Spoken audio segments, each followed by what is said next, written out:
truth, the real, to tell you how you feel. Okay, you guys. We're working on our new song. Anyway, so I want to talk to you guys. So this is a mother-daughter sex conversation. So I wanted to do this because I feel like a lot of times we don't know how to talk to our kids about sex, and it's a blessing that I have my daughter. I would like to do it one day with my boys too, so we can have that mother and son talk about sex and or do one with their dad and stuff like that. I think it should be an open dialogue. I think it should be a very open dialogue in the household. Sorry, my phone makes a lot of noise. So it's one of those things that I believe is very necessary for us to be able to communicate with our kids and have an open dialogue about sex. It should not be a cuss word. You should know your body parts. They should know male body parts and everything about it. So I told her to go ahead and come up with some questions, and then I will answer it. And if there's other questions that pop up during it, that'd be great. If you see this show and you're watching it, please send us a message of what questions to also have with your child of having a sex conversation. And these conversations should be able to work very well with females or males. It shouldn't matter that I am just here with my daughter, but it should have a version of conversation. The camera's there, so you have to stay right there. That's what kind of tilt the thing so we don't look at the screen. So I want to make sure that we have plenty of dialogue going and see how long the show is at. Last again, if you have any questions, please ask and type it up so we can look at the questions as well, right? Mm-hmm. So do you want to go ahead and introduce yourself as who you are? I am Princess Aviana. Speak up. I am Princess Aviana. I'm her daughter, and I'm going to be asking questions. Yeah. And I'm Queen Lenora, and I'm going to be answering the questions. You understand, I'm her mother. And I guess I am her mother. No, I'm her mother. Okay, so what is your first question that you would like to ask me? Okay. What are all the different spots, where they are, and what do you know about them? All the different spots about sex, blushing, Mm-hmm. and where they're at? Yeah, okay. Well, there's more to the question, but I wanted to Okay, just give me the whole question. Okay, all different spots, where they are, what do you know about them, and even the ones that you don't know about or haven't experienced. Okay, so that's a good. It's a broad answer to that question. So let me explain. Women and men have various different spots. It's not just in their private areas. It is everywhere. It's just getting to know each woman because each woman's spot is totally different. So like some women can get turned off by being played with their ears or their elbows or the back of the knees or their feet. Well, you can get anybody with their feet. We'll go into that as well too. So there are so many different angles in the spot in each person. And a woman is an innie and a man is an outie. But people just assume all men feel the same exact way when they go inside a vagina. And that is not true. And men for some reason think if they hit one woman one way and that woman rolled her eyes and just got excited that all women are the same. All women vagina areas are not the same, and there's so many women that do not get pleasure from vaginal sex. You can talk to a lot of women and they'll tell you they haven't had their first one until they was 30, 40, 50. So it's not something they get right away. And there are women that have though, but you get more women that have it. So there are different spots that you can. Yeah, it's just about instead of just going straight to sex, actually learning a woman's body and a man's body before actually having sex. So I know it was not the answer that you probably were looking for, but it's one of those broad conversations because we're all made differently. But the best thing for that is really to take your time and learn each other and explore. And if you can, before you have sex, explore what you guys like without touching private areas. And I think they will intensify a great first time and long time sex, and always change it up. At least do that rhythm like once a month or once every 3 months of trying to figure out where you guys like it without touching the vaginal, and then you can go into it. But yeah, it's everywhere. If that helps you, did that help you? Yeah, it did. Okay, good. Alright, so what was that one? Um, Besides condoms, what's a good way to protect yourself during sex? no sex. Really, I mean, I know condoms are really good, but it does not protect you from warts or herpes or anything that are crabs, anything that's on the outside. It does not help. There is no other form of protection that can actually help. I mean, condom is the best, I guess, at this moment.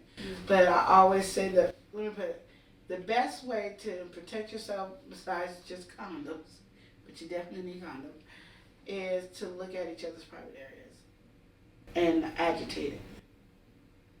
Because warts you can see right away, but herpes, they only come out when they flare up. So you want to agitate it. You can see crabs on somebody's pubic hairs as well.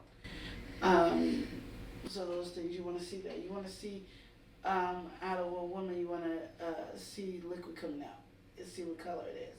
Does it smell? So you should know what a vagina smells like, because women make their vagina smell all rosy. It's not a true smell of a vagina, and that doesn't turn a man on that your vagina smells like roses either. It is with the aphrodisiac is smelling a woman's true vagina. It's clean. She's eating right and all those things, and then the smell of that comes out clear. But if you got a dish and make it smell good, that is not a pure smell of vagina, and it is not an aphrodisiac, as your vagina is an aphrodisiac. So you want to be there. So when you're looking at a man's penis, you want to like tap it a couple times. Hip. Wear some gloves. Tap, tap, tap, tap, tap, tap. So not enough to hurt it, but enough to. It's like, what are you doing? I'm trying to agitate you to see if you're popping up on it, and look at it. And then come back to it in about 30 minutes to an hour and see if it's agitated. And look, and then say, I'll try and look at it tomorrow. You want to test it because you don't know. And you want to really protect yourself, and that's why it's not a good thing to rush into sex with just anybody. People have, to each their own, to their, whatever the word is, to each their own. To each their own. They can do that, but you don't want to. You really want to check it out. You really want to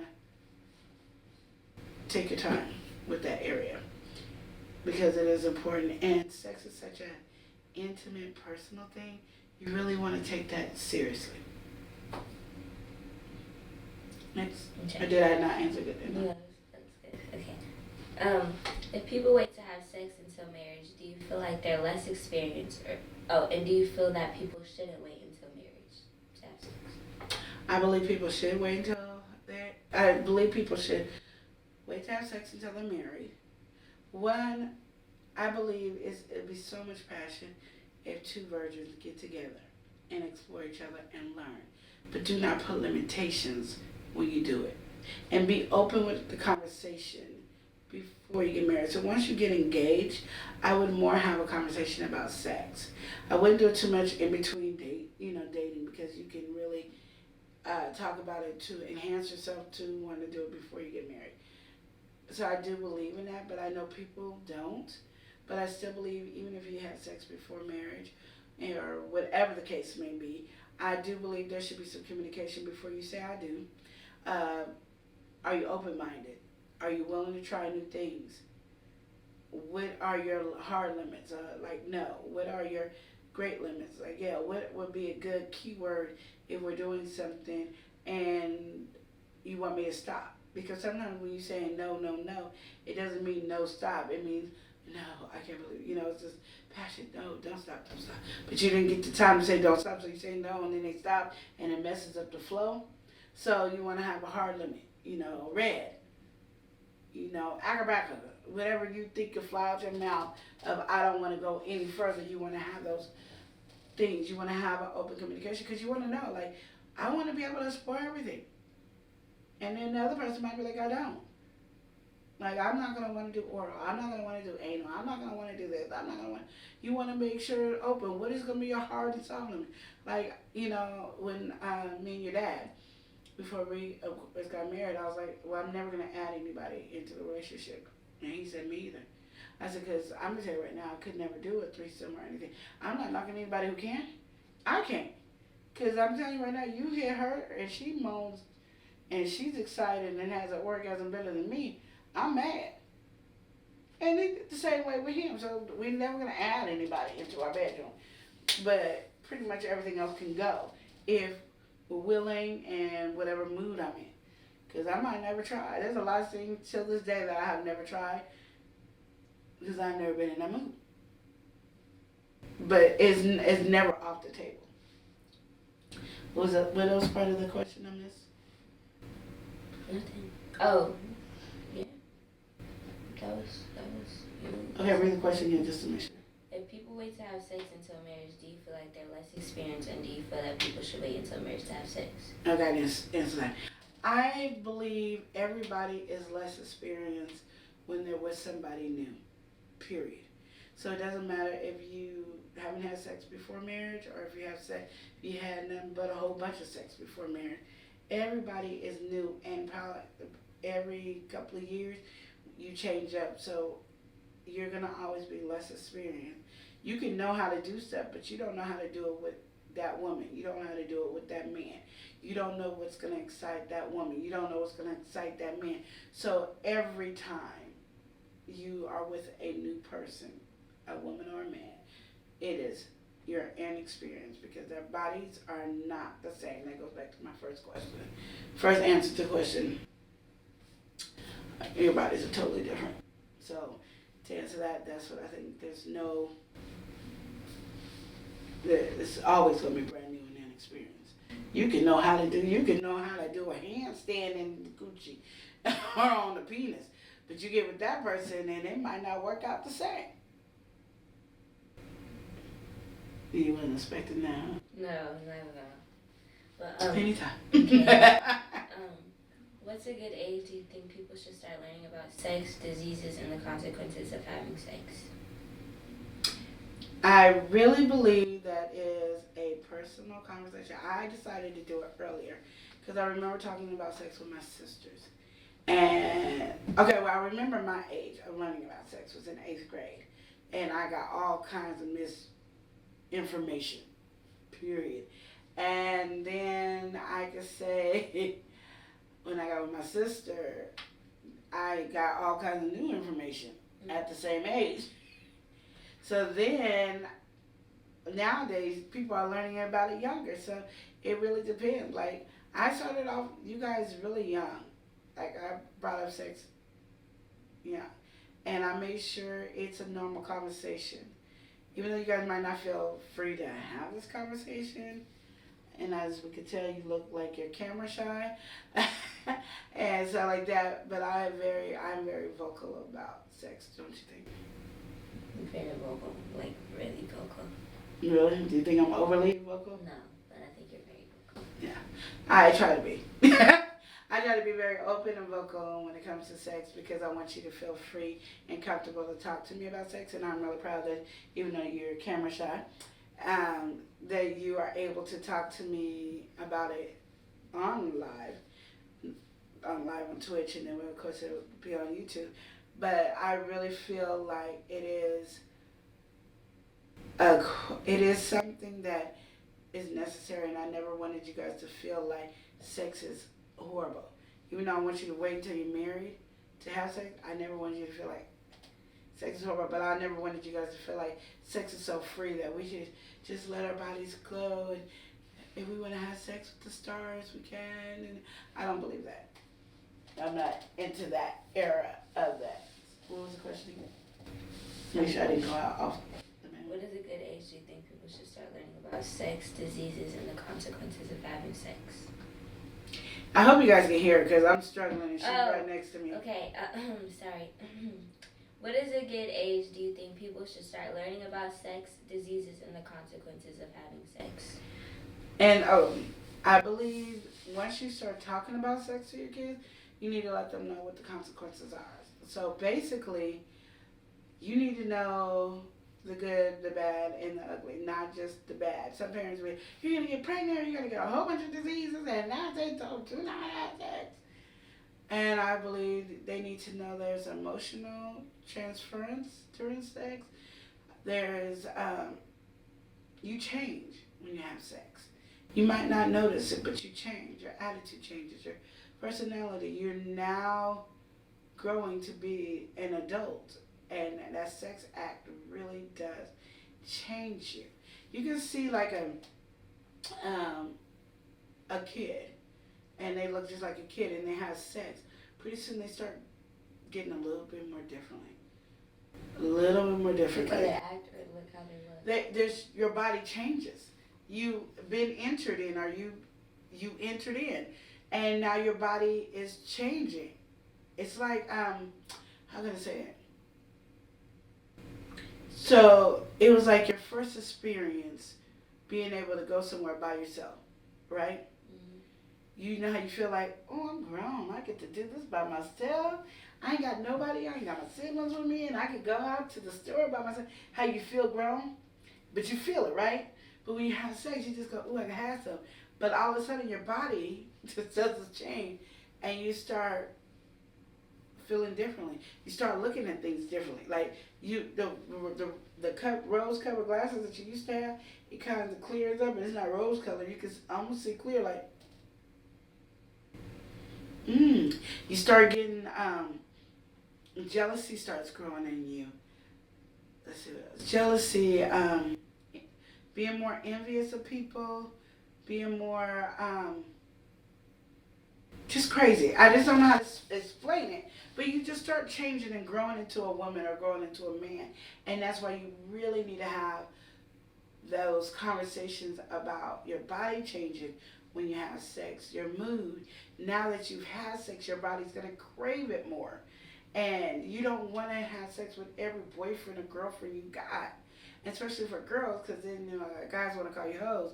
But nowadays, it's really not that way. Girls can have sex just as much as guys, and they're fine with it. I mean, I've heard, guys are dating prostitutes, girls are prostitutes, and they're happy, and they're adding 18 people in their bed, and they're happy. I couldn't do it, but they're doing it nowadays.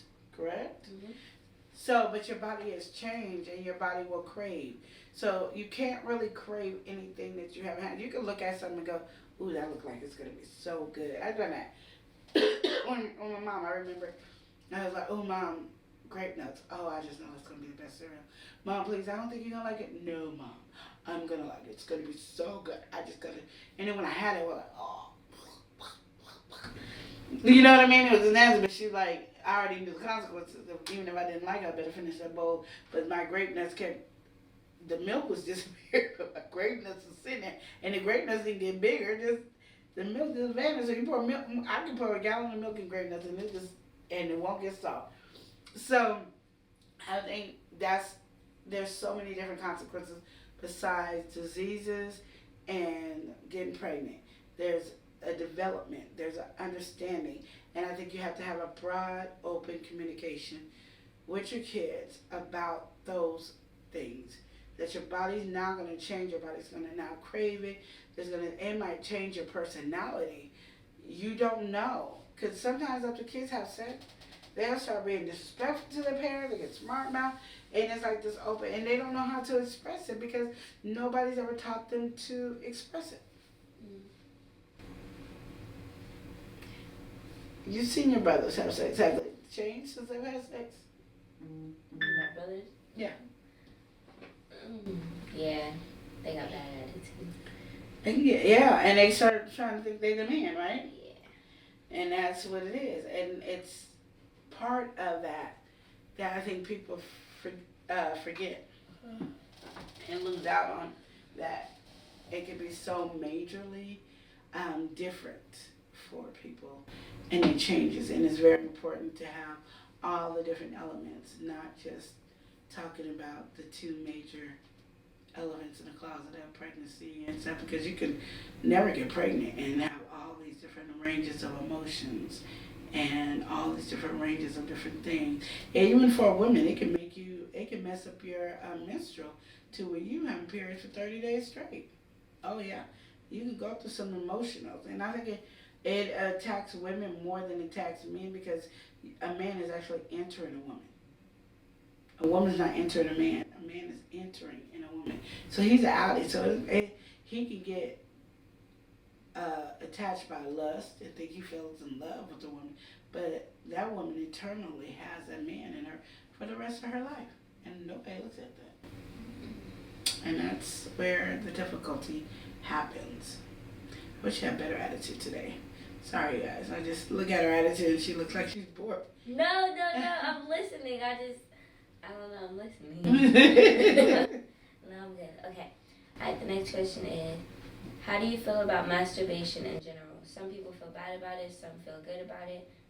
Do you feel that people should feel guilty afterwards? Wait, what? Just a second, let me read that again.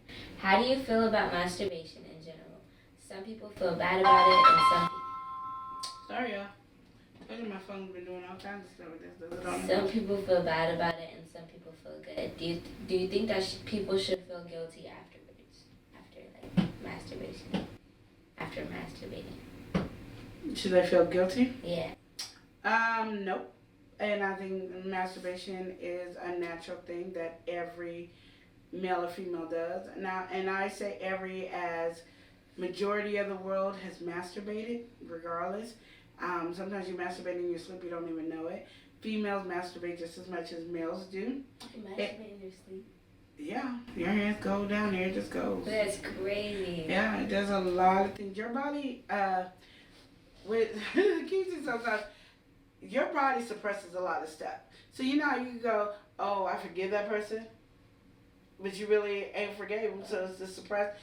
Your body suppresses a lot of stuff. So your body already has the function of actions that it already does.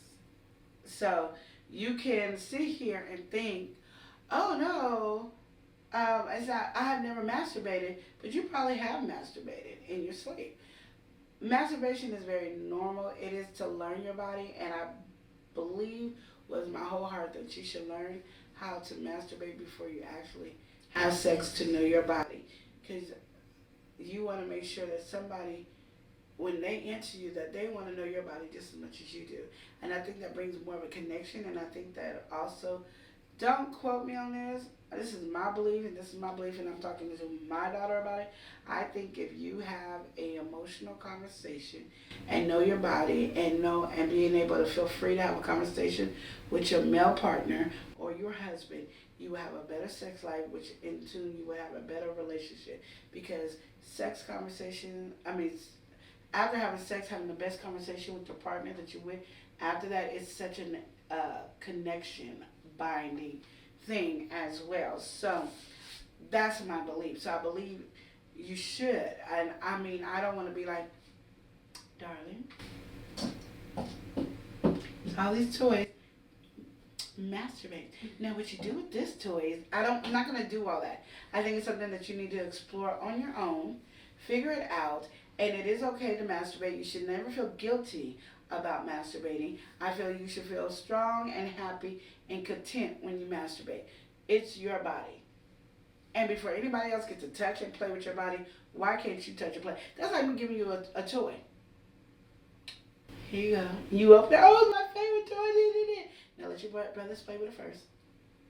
Let your cousin play with it first. You'll be pissed. Mm-hmm. So why would you let somebody play with your body first? You're a jewel on your own. You are a rare gem. So why would you let anybody play with your gem before anybody else? So I really think it's one of those things that, yeah, you should enjoy your body. Even when you're married, enjoy your body. Have fun with your body. There's nothing wrong with it. And if anybody tells you it's wrong, it's because they're mad that they didn't think about it first and they didn't get to have that enjoyment. Because you deserve to enjoy a good body loving from yourself. You don't know how to love your body the way you need to, you can explore and express. And the reason I'm so adamant about that is because, honey, if you can enjoy, because I was embarrassed when I first masturbated. And I think that I remember. I know when I was younger, I probably did it. I don't remember, but I remember when I was younger, period. But I don't remember when I first masturbated. But I know when I masturbated, I felt guilty for masturbating, and I was like, because I didn't know. And everybody, you're a Christian and you're not supposed to do that. They got all these rules, but I really haven't found the rules in the Bible.